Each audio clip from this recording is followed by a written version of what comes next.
നമ്മൾ സ്റ്റാർട്ട് ചെയ്യാൻ പോവാണ്.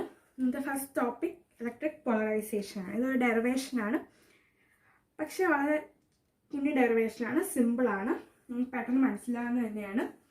ലാസ്റ്റ് വീഡിയോ ഇതിൻ്റെ കാര്യം പറഞ്ഞതുപോലെ തന്നെയാണ് ഇത് പറയുന്നത്. ഡയലക്ട്രിക്കാണ് നമുക്ക് ഏറ്റവും ആദ്യം വേണ്ടത്. ഈ വീഡിയോ കാണുന്നതിന് മുമ്പ് last video dielectric and polarization കണ്ടിരിക്കണം. അതിൻ്റെ കുറച്ച് ടേംസ് ഇവിടെ യൂസ് ചെയ്യുന്നുണ്ട്, നല്ലതായിട്ട് എളുപ്പമാകാനായിട്ടാണത്. അപ്പോൾ ആദ്യം ലാസ്റ്റ് വീഡിയോയിൽ പറഞ്ഞതുപോലെ തന്നെ നമുക്കിവിടെ ഒരു ഗ്ലാസ് സ്ലാബ് ഉണ്ട്. ഇതൊരു സ്ലാബാണ്. ഇതിൻ്റെ ഇലക്ട്രിക് ഫീൽഡിൻ്റെ ഡയറക്ഷൻ ഇങ്ങോട്ടാണ്, റൈറ്റിലേക്കാണ്. ഇതൊരു സ്ലാബാണ്. അപ്പോൾ അറിയാം, നമുക്കൊരു ഡയലക്ട്രിക്കിലെ പോസിറ്റീവ് നെഗറ്റീവ് ചാർജസ് ഉണ്ട്. അപ്പോൾ ഇതിൽ നെഗറ്റീവ് ചാർജസ് എപ്പോഴും ലെഫ്റ്റ് സൈഡിലേക്കായിരിക്കും, പോസിറ്റീവ് ചാർജസ് റൈറ്റ് സൈഡിലേക്കായിരിക്കും. ഇങ്ങനെയായിരിക്കും അതിൻ്റെ പൊസിഷൻ. പോളാർ ഡയലക്ട്രിക് എന്ന് പറഞ്ഞാൽ ഞാൻ ലാസ്റ്റ് വീഡിയോയിൽ പറഞ്ഞതുപോലെ പെർമനൻറ്റ് ഡൈപോൾ തന്നെയായിരിക്കും, പെർമനൻറ്റ് ഇലക്ട്രിക് ഡൈപോൾ തന്നെയായിരിക്കും. തുടങ്ങാം. നമുക്കത് ഇ പി നോക്കാം. പി എന്ന് ഉദ്ദേശിച്ചിരിക്കുന്നത്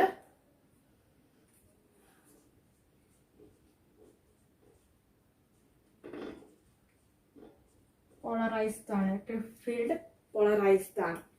അത് സിഗ്മ പി എന്ന് കൊടുക്കാം. സഫിക്സ് പി ആയിട്ട് യൂസ് ചെയ്യുന്നത്. സിഗ്മ നമുക്കറിയാം ഡെൻസിറ്റി ആണ് സജസ്റ്റ് ചെയ്യുന്നത്, സർഫസ് ഡെൻസിറ്റി. അങ്ങനെ പല ഡെൻസിറ്റി കേസുകൾ മാറും. പിന്നെ E A value sigma A എന്ന് കൊടുക്കുകയാണ്. എ ഞാൻ ഇവിടെ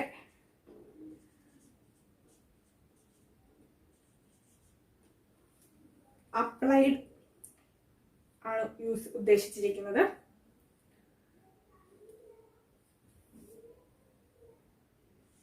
ജസ്റ്റ് സൈഡിൽ കിടക്കുകയാണ്. നമുക്കിതിൽ ഇ ആറിൻ്റെ വാല്യൂ ആണ് കണ്ടുപിടിക്കേണ്ടത്. ഇ ആർ എന്ന് ഉദ്ദേശിച്ചിരിക്കുന്നത് ആറ് റെഡ്യൂസ്ഡ് ആണ്. പിന്നെ നമുക്കൊരു കാര്യം അറിയാം, ഇലക്ട്രിക് പോളറൈസേഷൻ ഇ പിക്ക് ഒരു ഇക്വേഷൻ കൂടെ ഉണ്ട്. ആ ഇക്വേഷനാണ് E P equal to sigma P by epsilon naught. Equation എവിടെ നിന്നാണ് വന്നതെന്ന് വെച്ചാൽ കഴിഞ്ഞ ചാപ്റ്ററിൽ പഠിച്ചതുപോലെ തന്നെ സബ്സ്റ്റിറ്റ്യൂഷൻ ഒക്കെ ചെയ്ത് വരുമ്പോൾ ഉള്ളതാണ്. അതൊന്ന് ഡീറ്റെയിൽ ആയിട്ടൊന്നും നോക്കണ്ട, ഇതുപോലെ തന്നെ എഴുതിയാൽ മതി. അത് കഴിഞ്ഞ് ഇ എ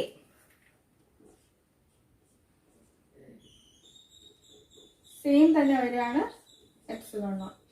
ഈ പിയും എയും ഇതുപോലെ തന്നെ എഴുതിയാൽ മതി, ഡീറ്റെയിൽ ആയിട്ട് എഴുതേണ്ട ആവശ്യമില്ല.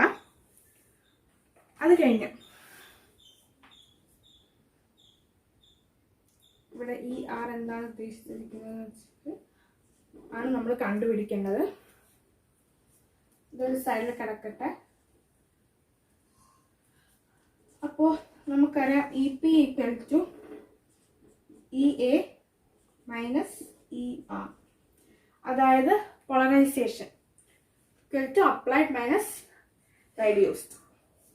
സഫിക്സ് യൂസ് ചെയ്തിരിക്കുന്നതാണ് താഴെ എഴുതി കാണിച്ചിരിക്കുന്നത്. അപ്പോൾ നമുക്കിത് പിയുടെ വാല്യൂ അറിയാം, ഇ പിയുടെ വാല്യൂ അറിയാം, ഇ എയുടെ വാല്യൂ അറിയാം. ഇ ആർ ആണല്ലോ നമ്മൾ കണ്ടുപിടിക്കേണ്ടത്. അപ്പോൾ നമ്മൾ സിംപ്ലി സബ്സ്റ്റിറ്റ്യൂട്ട് ചെയ്ത് കൊടുക്കുമ്പോൾ നമുക്ക് വാല്യൂ കിട്ടും. അതായത് ഇ പിയുടെ വാല്യൂ നമുക്കറിയാം, sigma P by epsilon naught equal to E എയുടെ value sigma A by epsilon naught minus E R. നമുക്ക് ഇ ആറിനെ ലെഫ്റ്റ് ഹാൻഡ് സൈഡിലേക്ക് കൊണ്ടുവരാം. അപ്പോൾ ഇ ആർ ഈക്വൽ ടു ഇവിടെ മൈനസ് ആയതുകൊണ്ട് ഇപ്പുറത്തോട്ട് പോകുമ്പോൾ സൈൻ ചേഞ്ച് ഒന്നും വരില്ല. എന്നിട്ട് നമ്മൾ ഇവിടെ കിടക്കുന്ന ഈ ഇ പിയെ റൈറ്റ് ഹാൻഡ് സൈഡിലേക്ക് കൊണ്ടുവരാം, സബ്സ്റ്റിറ്റ്യൂഷൻ ഈസി ആയിട്ട്. അപ്പം applied minus polarized EP by epsilon naught. ഇത് epsilon naught കോമൺ ആണ്. 1 by epsilon naught കോമൺ ആണ്. അപ്പോൾ നമുക്ക് അതിനെ ഇപ്പുറത്തേക്ക് മാറ്റാം. ഇൻറ്റു ബ്രാക്കറ്റിൽ sigma A minus sigma E.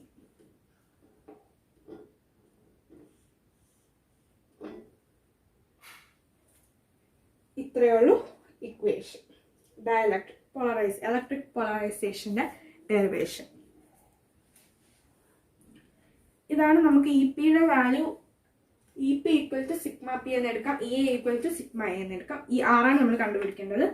എന്നിട്ട് നമ്മൾ നേരത്തെ പഠിച്ചിട്ടുള്ള കഴിഞ്ഞ ചാപ്റ്ററിൽ ഈ ചാപ്റ്ററിൽ പഠിച്ചിട്ടുള്ള ഇക്വേഷൻ വെച്ച് സബ്സ്റ്റിറ്റ്യൂട്ട് ചെയ്യുമ്പോൾ നമുക്ക് ഇ പിക്ക് വാല്യൂ താഴെ എപ്സിലോൺ നോട്ട് കിട്ടും. ഇത് വാല്യൂ അല്ല എഴുതിയിരിക്കുന്നത്, അതിൻ്റെ നൊട്ടേഷൻ എങ്ങനെ കൊടുക്കേണ്ടതെന്ന് മാത്രമാണ് എഴുതിയിരിക്കുന്നത്. പി പി പറഞ്ഞിട്ട് ഈ പിയുടെ കറക്റ്റ് വാല്യൂ അല്ല ഇത്, ഇതാണ് കറക്റ്റ് വാല്യൂ.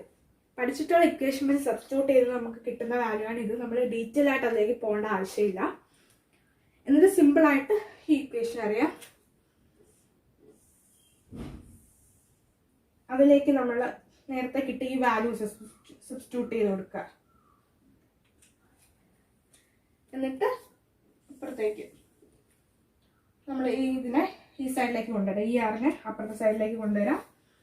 അത് എന്നിട്ട് കാൽക്കുലേറ്റ് ചെയ്യുക, കോമൺ ഉള്ളത് പുറത്തെടുക്കുക, നമുക്ക് ഫൈനൽ ആൻസർ കിട്ടും. ഇതാണ് നമ്മുടെ ഫൈനൽ ആൻസർ. ഇത്രയേ ഉള്ളൂ ഈ ഡെറിവേഷൻ. ഇനി ഒരു ഡെറിവേഷൻ നമ്മൾ ഈ വീഡിയോയിൽ പറയാൻ പോകുന്നതാണ്. അത് ഡയലക്ട്രിക് കോൺസ്റ്റന്റിൻ്റെ ആണ്.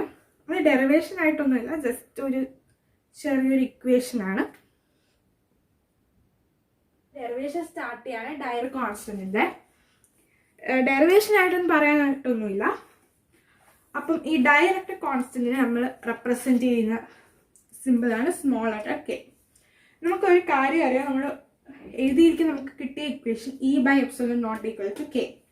ഇനി അതിനകത്തുനിന്ന് നമുക്ക് പ്രോബ്ലംസ് ചെയ്യാൻ പറ്റുന്ന ഒരു ഇക്വേഷൻ കണ്ടുപിടിക്കണം. അപ്പോൾ അതിന് നമുക്ക് നമ്മൾ സ്റ്റാർട്ട് ചെയ്യാണ്.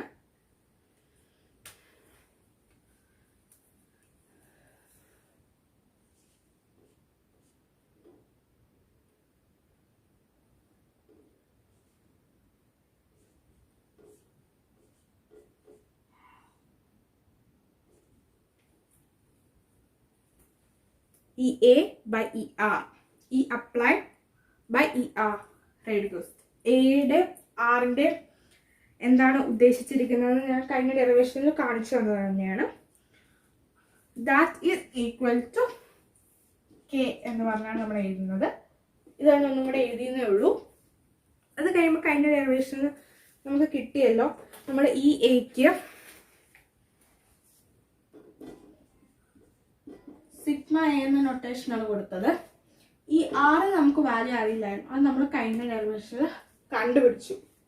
അതാണ് 1 by epsilon naught sigma A minus sigma T into. അപ്പോൾ നമുക്ക് ഈ കിട്ടിയത് ഇവിടെ സബ്സ്റ്റിറ്റ്യൂട്ട് ചെയ്ത് കൊടുക്കാം.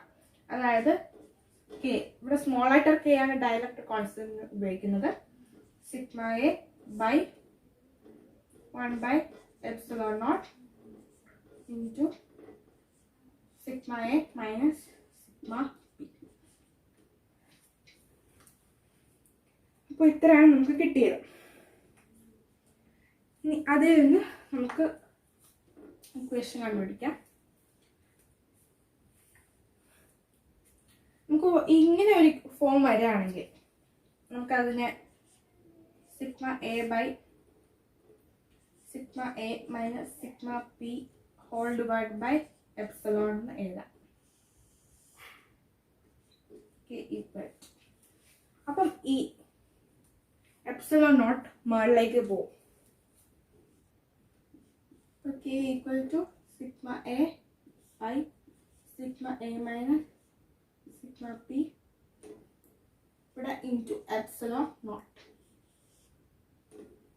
നമുക്ക് ഈ എപ്സിലോൺ നോട്ടിനെ തിരിച്ച് താഴേക്ക് കൊണ്ടുവരാം.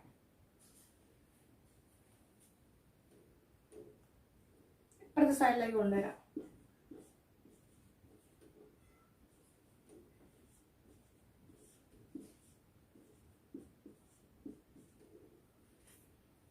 സിഗ്മ പി എന്ന ഇക്വേഷൻ നമുക്ക് കിട്ടി. അപ്പോൾ ഇതാണ് നമുക്ക് കിട്ടിയ ഇക്വേഷൻ. ചില കേസുകളിൽ ഈ സിഗ്മ ക്യാൻസൽ ആയി പോകും. സിഗ്മ അല്ല, എപ്സിലോൺ നോട്ട്. എപ്സിലോൺ നോട്ട് ചില കേസ് ക്യാൻസൽ ആയപ്പോൾ നമുക്ക് k equal to sigma A by sigma A minus P എന്ന ഫോം കിട്ടാറുണ്ട്. അപ്പം ഇതാണ് ആ ഇക്വേഷൻ. ഇത്രയേ ഉള്ളൂ ചെയ്യാനായിട്ട്. അപ്പോൾ ഇത്രയേ ഉള്ളൂ. Thank you.